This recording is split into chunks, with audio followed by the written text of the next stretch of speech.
नमस्कार, मैं हूं आपके साथ इश्तियाक अहमद और आप देख रहे हैं न्यूज़। स्वागत है आपका बिहार बुलेटिन में। रुक करेंगे बिहार की तमाम खबरों की तरफ। हिजाब को लेकर कर्नाटक हाईकोर्ट के आए फैसले के बाद बुधवार को बीजेपी नेता और राज्यसभा सांसद सुशील कुमार मोदी ने भी इसको लेकर अपनी प्रतिक्रिया दी है। और सुशील मोदी ने कहा कि ड्रेस कोड वाले शिक्षण संस्थानों में छात्रों के हिजाब पहनने के बजाय संस्थान के नियमों का पालन करने के मुद्दे पर कर्नाटक हाईकोर्ट को 3 सदस्यीय पूर्ण पीठ का निर्णय स्वागत योग्य है। और उन्होंने कहा कि हाईकोर्ट ने यह भी स्पष्ट कर दिया कि हिजाब पहनना इस्लाम का मूल हिस्सा नहीं है। वहीं ड्रेस कोड वाले शिक्षा संस्थानों से बाहर कहीं भी किसी के धार्मिक पहनावे पर कोई रोक नहीं है। और हिजाब से पहले भारत की धर्मनिरपेक्ष न्यायपालिका ने फौरी 3 तलाक और तलाकशुदा मुस्लिम महिलाओं को गुजारा भत्ता देने के मुद्दे पर भी जो ऐतिहासिक फैसले सुनाए हैं वो मानवीय और प्रगतिशील थे। और इन सभी फैसलों में इस्लाम की मूल भावना की रक्षा की गई। और अब हाईकोर्ट के फैसले को कबूल कर सभी वर्गों की छात्राएं अगर अपना सारा ध्यान पढ़ाई पर लगाएं तो कर्नाटक और पूरे देश में अच्छा संदेश जाएगा।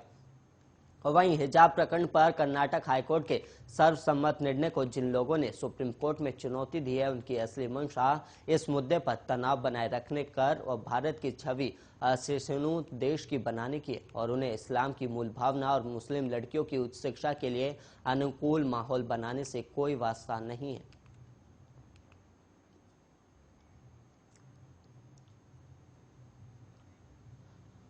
और वहीं बढ़ेंगे अगली खबर की ओर, जहां पर पूर्व केंद्रीय मंत्री शरद यादव ने बुधवार को बयान जारी कर कहा कि उनकी पार्टी लोकतांत्रिक जनता दल का 20 मार्च को राष्ट्रीय जनता दल में विलय किया जाएगा।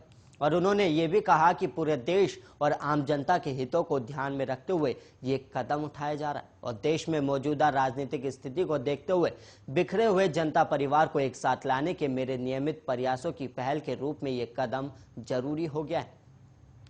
शरद यादव ने बयान में कहा कि एक समय था जब साल 1989 में अकेले जनता दल के पास लोकसभा में 143 सीटें थीं और जनता दल परिवार ने अतीत में विशेष रूप से मंडल आयोग की सिफारिशों को लागू करने के बाद विभिन्न सरकारों के गठन में महत्वपूर्ण भूमिका भी निभाई थी। और इसके बाद देश में वंचित वर्गों की सामाजिक और आर्थिक स्थिति में काफी उत्थान देखने को मिला है। और शरद यादव ने कहा है कि जनता दल से अलग होने के बाद मई 2018 में उन्होंने अपनी पार्टी एलजेडी का गठन किया था। और उन्होंने दावा किया कि बीजेपी सरकार विफल रही और लोग एक मजबूत विपक्ष की तलाश में हैं। वहीं शरद यादव ने आगे कहा कि आरजेडी प्रमुख लालू प्रसाद यादव ने 1997 में जनता दल छोड़ दिया था और इसके नेतृत्व के साथ अपने मतभेदों के कारण अपनी पार्टी बनाई थी। और इसके अलावा आपको बता दें कि शरद यादव के राज्यसभा का कार्यकाल जुलाई 2022 में समाप्त हो रहा है। और वहीं 2017 में नीतीश कुमार महागठबंधन से जब एनडीए में आए थे तो शरद यादव ने उनका साथ देने से मना कर दिया था। और इसके बाद से ही जेडीयू की तरफ से उनकी राज्यसभा सदस्यता समाप्त करा दी गई थी। और लंबे समय से बीमार चल रहे पूर्व केंद्रीय मंत्री और एलजेडी चीफ शरद यादव का स्वास्थ्य धीरे धीरे ठीक अब हो रहा है और ऐसे में वो जल्द सक्रिय राजनीति में लौट भी सकते हैं। और चर्चा है कि नेता प्रतिपक्ष तेजस्वी यादव उनको राज्यसभा भी भेज सकते हैं।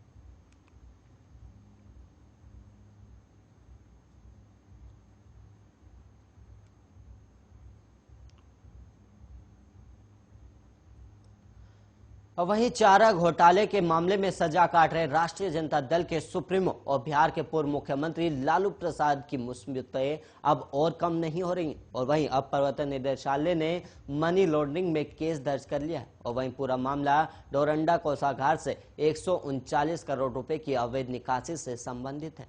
और वहीं सीबीआई की विशेष अदालत से 21 फरवरी को सजा पा चुके लालू प्रसाद सहित सभी 75 अभियुक्तों के खिलाफ नए सिरे से जांच करने के आदेश दिए गए थे।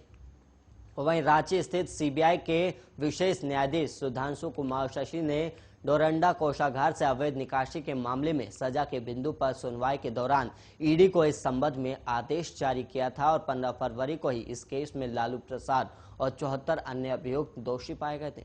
और सजा के बिंदु पर सुनवाई के दौरान अदालत ने लालू प्रसाद को 5 साल का सश्रम कारावास और 60 लाख रुपए का जुर्माना भी लगाया था। वहीं अदालत ने यह भी निर्देश दिया था कि सभी दोषी और वैसे अभियुक्त जिनकी पूर्व में ट्रायल के दौरान मौत हो चुके उनके विरुद्ध भी मनी लॉन्ड्रिंग अधिनियम में अनुसंधान करे और ईडी कानून सम्मत कार्रवाई करते हुए अवैध तरीके से अर्जित की गई चल अचल संपत्ति को जब्त कर सकता है। और इसके अलावा आपको बता दें कि ये चारा घोटाले से संबंधित तीसरा केस था जिसमें अदालत ने ईडी को जांच का आदेश दिया था और चारा घोटाले का ये मामला करीब 950 करोड़ रुपए का है। और पूर्व में दुमका कोषागार से अवैध निकासी से संबंधित 2 कांडों को ईडी ने टेक ओवर कर जांच प्रारंभ कर दिया था।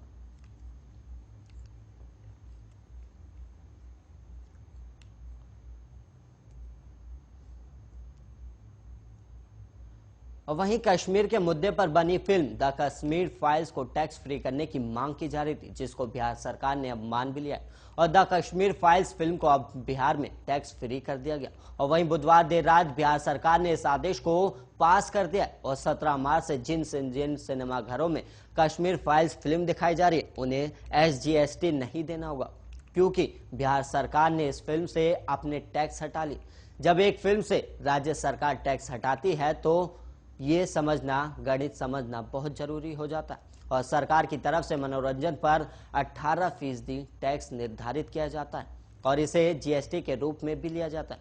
और ये GST आधे आधे भाग में केंद्र सरकार और राज्य सरकार के खजाने में जाती है।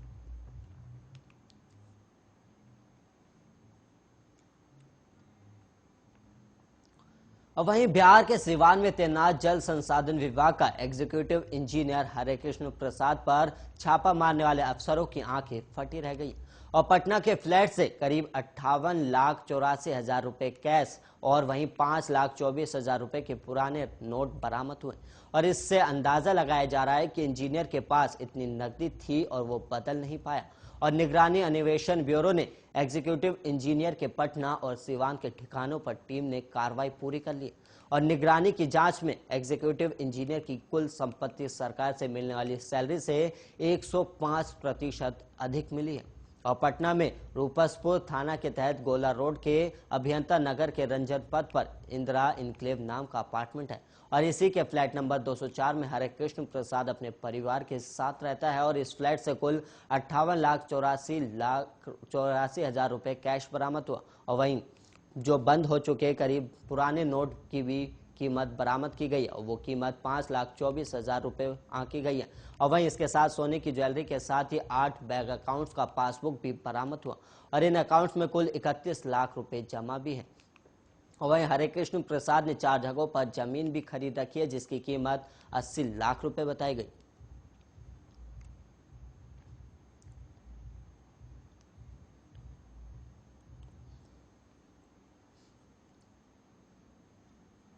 और वहीं सरकारी अस्पतालों में अब पैथोलॉजी की जांच में समस्या नहीं होगी। और वहीं स्वास्थ्य विभाग ने 23 साल बाद 1,160 लैब टेक्नीशियनों की भर्ती की है। और वहीं लैब टेक्नीशियनों की कमी से बेहाल हुए सरकारी अस्पतालों की लैब में अब मरीजों को काफी राहत होगी और अब गरीब मरीजों को प्राइवेट लैब में जांच के लिए जेब नहीं कटानी पड़ेगी। और बिहार में 1999 में 183 लैब टेक्नीशियन की भर्ती हुई थी और अब 2022 में 1,160 लैब टेक्नीशियनों को तैनाती दी गई है। और बिहार सरकार का कहना है कि राज्य में 2 दशक बाद सरकारी अस्पतालों को 1,160 लैब टेक्नीशियन की भर्ती की गई। और वही स्वास्थ्य मंत्री मंगल पांडे का यह भी कहना है कि 1999 में एकीकृत बिहार में 183 लैब टेक्नीशियनों की भर्ती हुई थी। और वही स्वास्थ्य विभाग का यह भी कहना है कि चिकित्सा के क्षेत्र में महत्वपूर्ण भूमिका निभाने वाले लैब टेक्नीशियन की नियुक्ति लगभग 23 सालों के बाद हुई है। और बिहार कर्मचारी चयन आयोग द्वारा 1160 लैब टेक्नीशियनों की पोस्टिंग विभिन्न स्वास्थ्य संस्थानों में की गई और इससे सरकारी अस्पतालों में मरीजों को जांच में आसानी होगी और आर्थिक बोझ से भी राहत मिलेगी।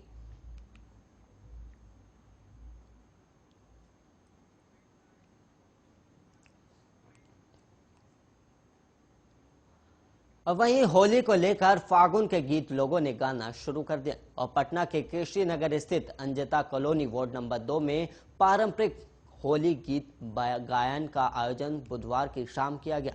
और वहीं समाज सेवी श्याम किशोर ठाकुर ने इसका आयोजन करवाया और इस अवसर पर विजय राघव मंदिर के व्यवस्थापक संजय तिवारी ने कहा कि होली में फाग गाने की परंपरा गांव में खूब रही है और इसे अब शहर में भी जोड़ा जा रहा है और शहर आकर लोग इस परंपरा को भूलते जा रहे हैं। और कोरोना की वजह से लोगों के अंदर निराशा और हताशा काफी दिनों तक रही और किसी का कारोबार खत्म हो गया तो किसी के घर अनहोनी हो गई।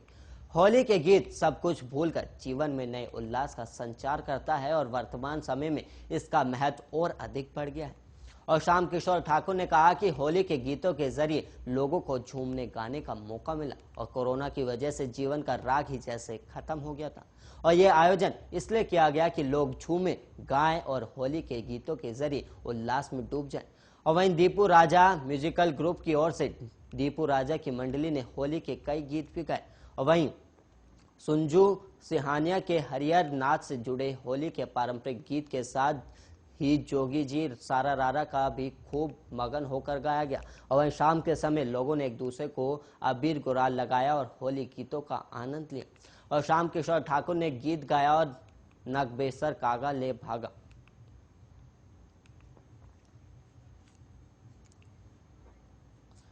और वहीं झारखंड के जमशेदपुर में बुधवार को विमान हादसा हो गया और वहीं पूर्वी सिंहभूम जिले में स्थित सोनारी एयरपोर्ट पर पायलट प्रशिक्षण के दौरान लैंडिंग करते हुए हवाई जहाज का अगला चक्का नहीं खुल सका और इस कारण विमान रनवे पर घिसटते हुए आगे बढ़ गया। और वहीं बताया जा रहा है कि इस पायलट प्रशिक्षण केंद्र अल्कामेस्ट एविएशन का ये प्रशिक्षु विमान 6 सीटर डबल इंजन वाला पाइपस से सेना था और इस दुर्घटना में पायलट कैप्टन शैलेश प्रजापति और प्रशिक्षु सत्यजीत बाल बाल बच गए और उन्हें हल्की चोटें आई है। और वहीं सोनारी एयरपोर्ट पर अल्केमिस्ट युवाओं को पायलट का प्रशिक्षण देती है और बुधवार दोपहर कैप्टन शैलेश एक प्रशिक्षु पायलट को लेकर उड़ान भरी थी, लेकिन लैंडिंग के समय यह हादसा हो गया और घटना के समय विमान की जो स्पीड थी वो 120 किलोमीटर प्रति घंटा थी। और वहीं घटना की सूचना मिलते ही सोनारी एयरपोर्ट और सुरक्षा के अधिकारी, दमकल और फायर ब्रिगेड की गाड़ियां मौके पर पहुंची और विमान में आग नहीं लगी और घटना के बाद विमान के कप्तान को सुरक्षित बाहर निकालकर तुरंत टाटा मेन अस्पताल में ले जाया गया, जहां दोनों फिलहाल डॉक्टरों की निगरानी में। और दुर्घटना के कारण की जांच के लिए डीजीसीए की टीम जल्द ही सोनारी एयरपोर्ट भी पहुंच रही है।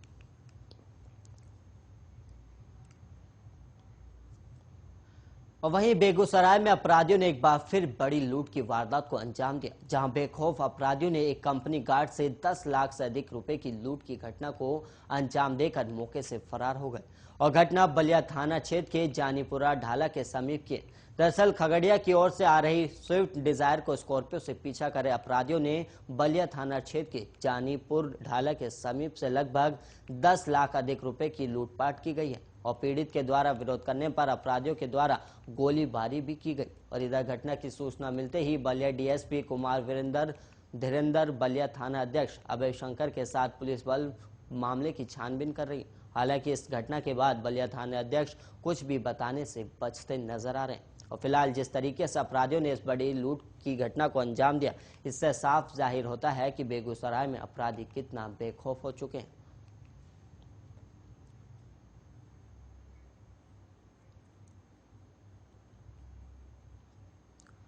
रोहतास जिले के दरिहट थाना अंतर्गत डेहरी नासिरगंज मुख्य पथ पर टंडवा गांव के समीप तेज रफ्तार पिकअप और बाइक की जबरदस्त टक्कर हुई, जिसमें बाइक पर सवार 2 युवकों में से एक युवक की घटनास्थल पर ही दर्दनाक मौत हो गई और वहीं दूसरा गंभीर रूप से घायल हो गया और मृतक की पहचान रेहान और नीलू के रूप में हुई है, तो वहीं अशरफ गंभीर रूप से घायल हो गया और दुर्घटना के बाद दरिहट थाने की पुलिस ने घायल युवक को इलाज के लिए अस्पताल में भर्ती कराया, जहाँ उसका अभी इलाज जारी है और वहीं घायल युवक की स्थिति काफी गंभीर बताई गई और वहीं सड़क दुर्घटना मृतक और घायल युवक की पहचान नहीं हो सकी और उनके पास से पुलिस ने एक बैग को भी बरामद किया, जिसमें शादी का कार्ड मिला और दुर्घटना में शामिल दोनों युवक बक्सर जिले के नवानगढ़ थाना अंतर्गत सोनवर्षा गांव के रहने वाले अशरफ और रेहान बताए जा रहे हैं।